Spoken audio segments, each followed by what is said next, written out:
And I'd like to welcome you to the Board of Commissioners, Town of Redington Shores regular meeting. It's Wednesday, January the 14th, 2015 at 7 p.m.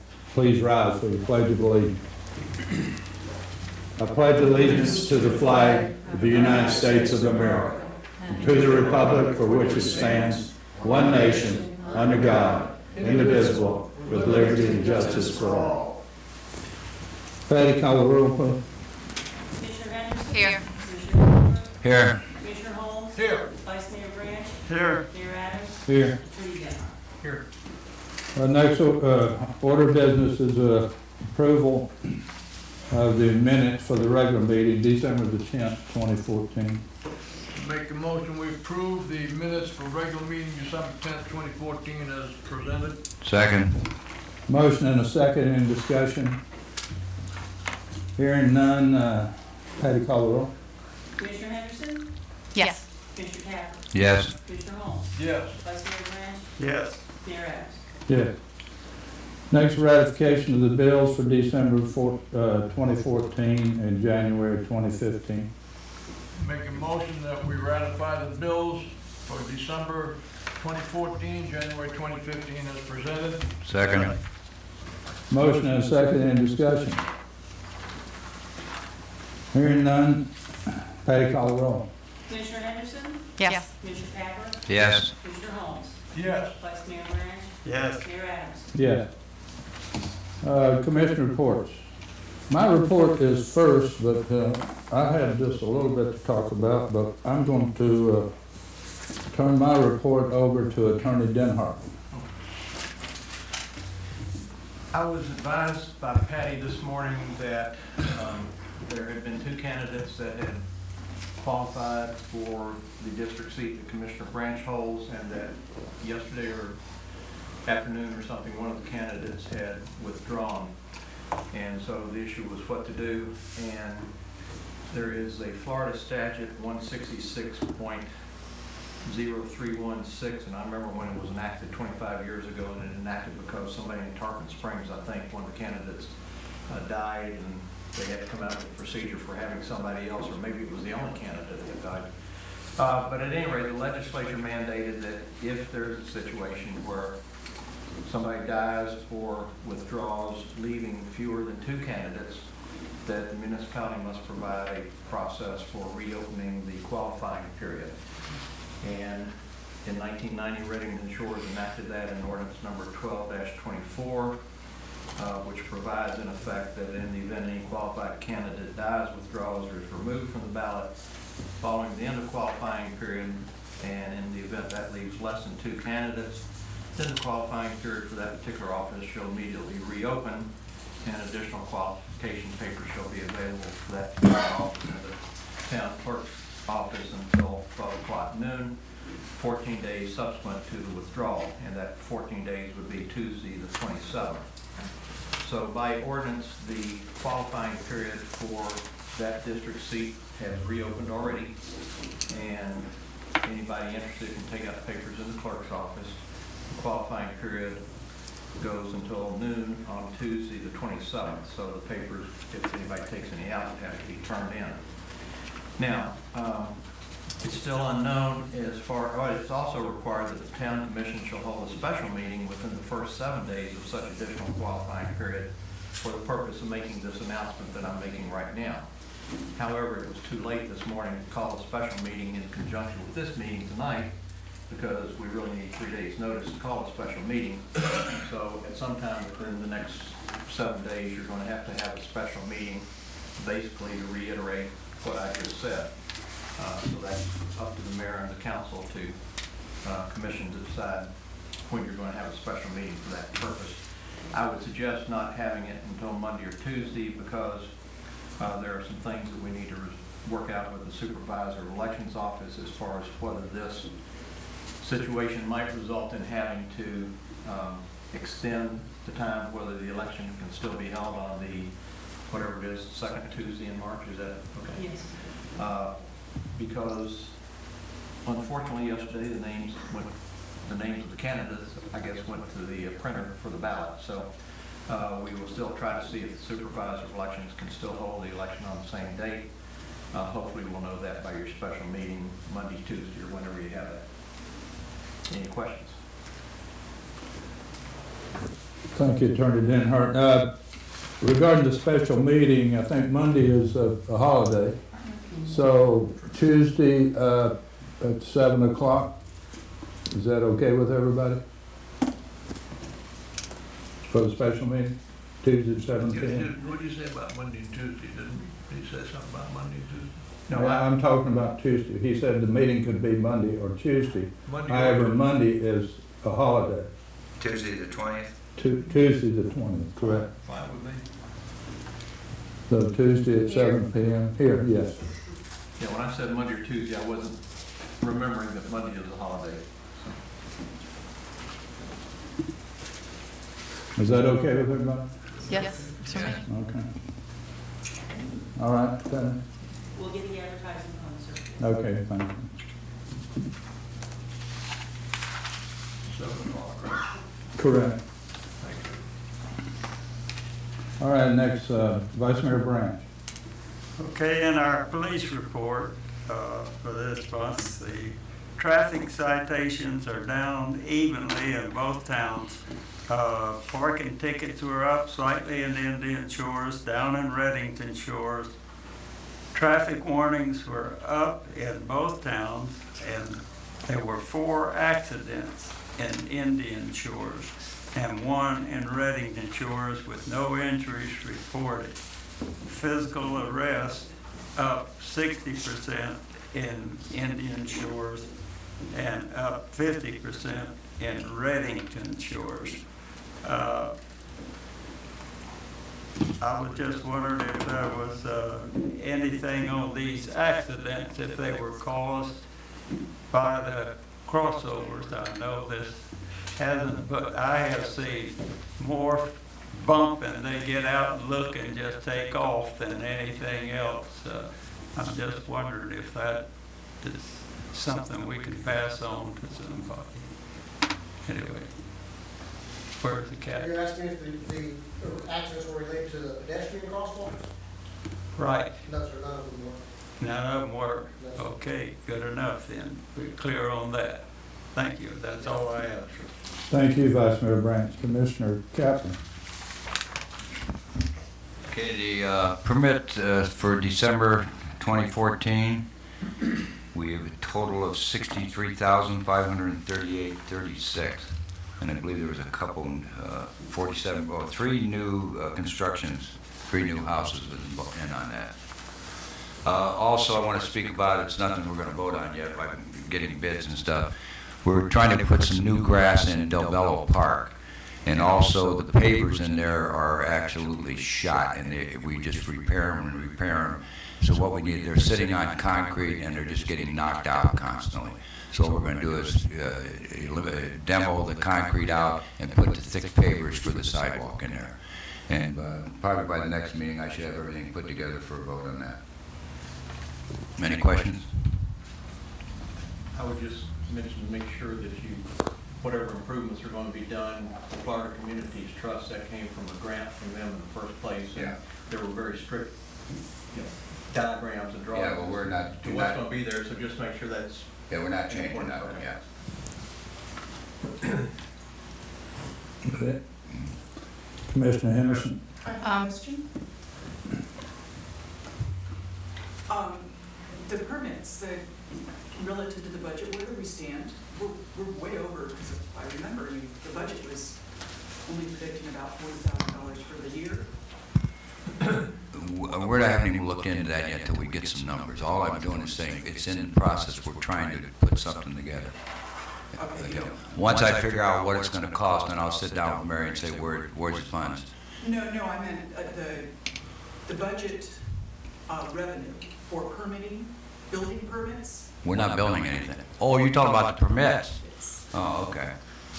The budget revenue for the permits, if I remember, wasn't it like $40,000 for the whole year? I mean, do you know where we stand? You mean a total of 40,000 coming in? Yeah. No, Okay, do you can't know? be. I don't know that number. I don't have that number. I just got the number for the month. Okay. Well, Do you know what the budget number was? No, ma'am, I don't know.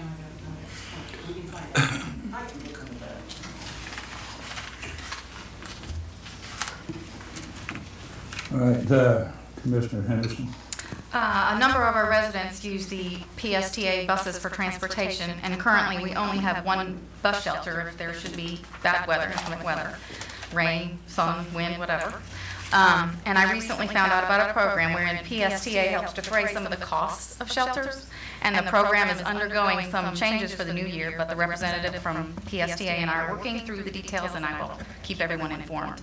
Also, I am in the process of getting a landscape design and bids for the 2 parcels of land that were dedicated to the city by La Vistana. The plan is to include some shade trees, walkways, and benches for some nice green space, and I think 2015 is off to a good start. That's all I have, Mayor. Thank you. Commissioner Holmes.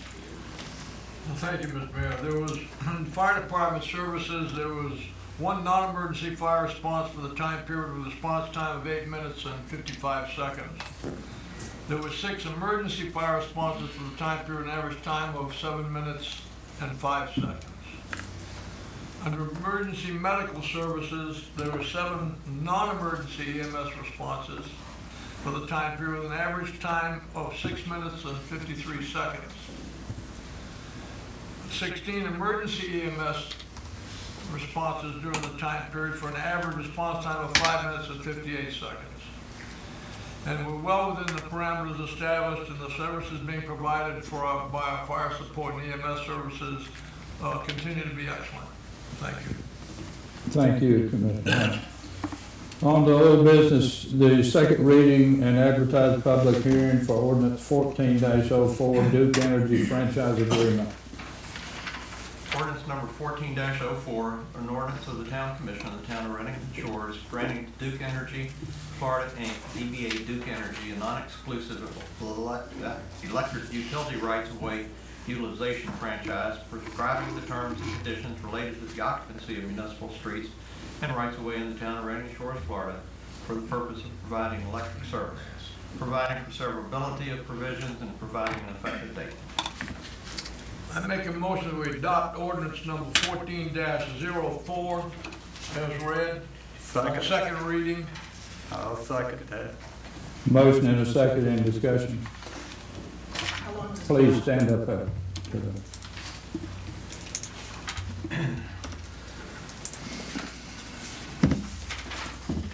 How, do you want me to announce my name and address? I know we know who you are, but Christy Herrick, 17609 First Street East. How long is the franchise agreement? Is it a 10-year agreement? I think it's 5 years, let me check. No, it's, let's see. Terms of franchise agreement granted herein shall be for a period of 30 years with an option to renew for an additional 30 years with prior written approval of the parties. 30 years. 30? Well, most municipalities are going to 10. I just would recommend that because it is a point of negotiation with the utilities. Thank you. And that certainly is up to you all. The ordinance that's before you is the one that I understood you wanted, but if you want to say no at this time and consider amending the term, certainly you can. Well, was it always, I mean, is this something that is up, you can pick your own time? I don't believe there's any requirement that it be any minimum or maximum time. You're granting the franchise and allowing them to utilize the city's right-of-ways, and you can do that on a period of less than 30 years if you wish, certainly. What was the last? If they're in agreement with it. I'll tell you something, we have a representative from Duke Energy here, Melissa. Good evening, Mayor and Commissioners. Melissa Satius, Government Community Relations Manager for Duke Energy. The franchise agreements range across our service territory. We serve 35 counties throughout the state of Florida, and they range anywhere from 15 to about 30. There are some 10-year agreements as well, but it's been a wide range. There's nothing that's lower than 10. And I believe that the franchise agreements that most of the other beach municipalities have re-signed have been between the 15 and the 30. We re-signed probably 9 municipality franchises along the barrier islands in 2010 and 11, and that was, it ranged from 15 to 30. Okay, thank you. Does anybody, I don't think we have I don't see the reason to go 30, 10, or whatever. It's something that has to be done. We have to have an easement for the utility companies. So it's not costing us money, is that correct? no, we get money. Right, we get money. On behalf of the city. We Right, get the money. We're receiving. right. Right, What's the 6%. what's the advantage? What's the advantage of changing it? Yeah, that's what I'd like to know. It's a point of negotiation, and some municipalities have used it to, get extended services. For instance, Clearwater, I remember when I worked for Florida Power, when it was Florida Power, negotiated to have the utilities' old computers go into their schools. I mean, it's a point of negotiation, and that's why people, have been shortening the franchise agreements. It hasn't happened as much in Florida, but I know where utility rates are going up, especially California and Arizona and the western states. They've taken them as low as 3 and 5 years for franchise agreements. Well, if we do a 10-year, then we got to negotiate it again after 10 years. We possibly get more money at that time. I mean, that'd be the advantage. No, I don't think so. Melissa, I'm just thinking that. let me ask you a question. Sure. If we go to 15, Mm-hmm. do you have to take this back to, I think it would have to go back through the reading process again. The commission could amend it tonight to 15 years if they want, and to enact it on second reading at 15 years if the commission wants. Then it would be up to you all whether you accepted it or not. On behalf of the company, I think that would be fine. I would say that what the citizen mentioned about a point of negotiation, we have a good relationship with the city. If there are, those are typically what she had mentioned as an example is something that would occur outside of the franchise. It's very standard language across all our municipalities. okay, thank you. Now, do we want to lower it to 15 or keep it at 30? Let's lower to 15. 15? Sure.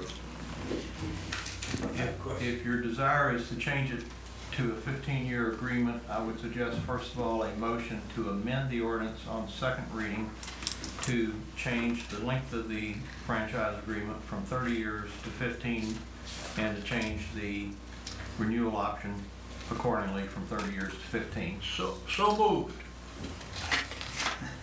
And then if that has a second and it's passed, the motion pass it as amended on second reading. Amended on second reading. But your motion hadn't been seconded yet. Oh, Second. It's motion and second.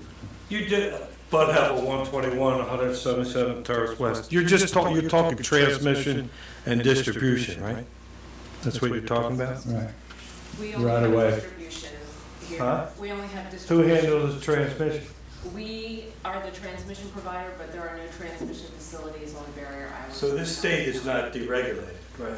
And you have no choice of who you buy your electricity from, correct? This is a non-exclusive franchise agreement, so theoretically there could be a competitor at some point. So if there can be a competitor at some point, I would think it would be beneficial to lower the time period so you can renegotiate your contract. that's what we're doing. Okay. The motion was made and seconded to amend it. Amend it to 15 years. 15 years. Okay. Any further discussion? Hearing none, Patty call the roll. Commissioner Henderson, Yes. Commissioner Capper. Yes. Commissioner Holmes, Yes. Vice Mayor Branch, Yes. Mayor Adams. Yes. And so the ordinance has been amended to provide that it be a franchise term of 15 years with a 15-year renewal option with the same wording upon the written consent of the parties, or whatever it said. And now there needs to be a motion to pass ordinance number 14-04 on second reading as amended. I make a motion that we adopt ordinance number 14-04 on second reading as amended. Second. Motion and a second, any discussion? Hearing none, Patty, call the roll. Commissioner Henderson? Yes. Commissioner Capper? Yes. Commissioner Holmes? Yes. Vice Mayor Branch? Yes. Mayor Adams? Yeah. On to correct approved holidays for 2015. Was that the July the 4th? Thank you for coming. Was that to amend July the 4th? Yes. Yeah, it was. Yeah, okay. So we have the approved holiday list, correct one in here, correct now. Yeah, I make a motion that we accept this. There was an error made the last time, and it was straightened out now on this one, and I recommend that we adopt the holidays as presented on this memo. Second. Motion and a second, any discussion? Patty, call the roll. Commissioner Henderson? Yes. Commissioner Capper? Yes. Commissioner Holmes? Yes. Vice Mayor Branch? Yes. Mayor Adams? Yes. And on to new business, Patty, had her evaluation done, and it came to a merit increase of 2.5%, and along with that, her title is administrative secretary. And I need a motion for that. I'll make a motion that we adopt the recommendation for the 2.5% merit increase in title administrative secretary. Second. Motion and a second, any discussion? Hearing none, Patty, call the roll. Commissioner Henderson? Yes. Commissioner Capper? Yes. Commissioner Holmes? Yes. Vice Mayor Branch? Yes. Mayor Adams? Yes. All right, the next is, that's on our agenda, is a proclamation.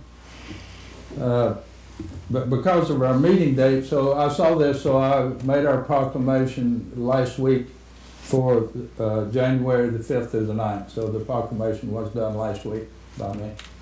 And for the Florida First Responder Awareness Week. Didn't forget you, Joe. Any public comments? Yes, sir. Chris Anderson, 17720 Lee Avenue. Just wanted to provide some clarity. I know there's been some misinformation or confusion related to the reserves and cash balances. And so as a member of the Finance Advisory Committee here for the town of Redington Shores, I just wanted to provide a real quick update. My plan would be on a periodic basis going forward is that I'll provide kind of a quick snapshot of the company's or the town's financial position as well as revenues and expenditure. And so just to provide some clarity, for those who wish to do some additional research online, you can find the comprehensive annual financial report at the town's website. And that most recent comprehensive report showed as of September 30th of 2013 a cash position of about $6.5 million. And a fund balance of about 8.2. And so that was an increase from the previous year. And so we find ourselves at the end of November with a cash position of $6.76 million and a fund balance just shy of $10 million. And so to provide, again, clarity on the information that made its way out through the local papers as to the cash position as well as the fund balance and reserves for the town of Redington Shores, they have indeed increased. They increased in the fiscal year ending September 30th, 2013. They increased in September 2014, and as of the end of November, the cash balance and the fund reserves have increased yet again. And so again, just wanted to provide clarity. Going forward, I will try to do a more comprehensive report. I'll try to speak to Commissioner Capper the variance in between our budget and our actual receipts as relates to building permits and answer any other questions the public may have. So I just want to provide that quick update. We're being very frugal. Thank sir. You. Thank you. Good report. Any other public comments? Hearing none, the next workshop meeting is Wednesday, January 28, 2015 at 7 p.m. The regular meeting Wednesday, February 11, 2015 at 7 p.m. And the special meeting is the 20th at 7 p.m. Next week, Tuesday. With that, this meeting is adjourned.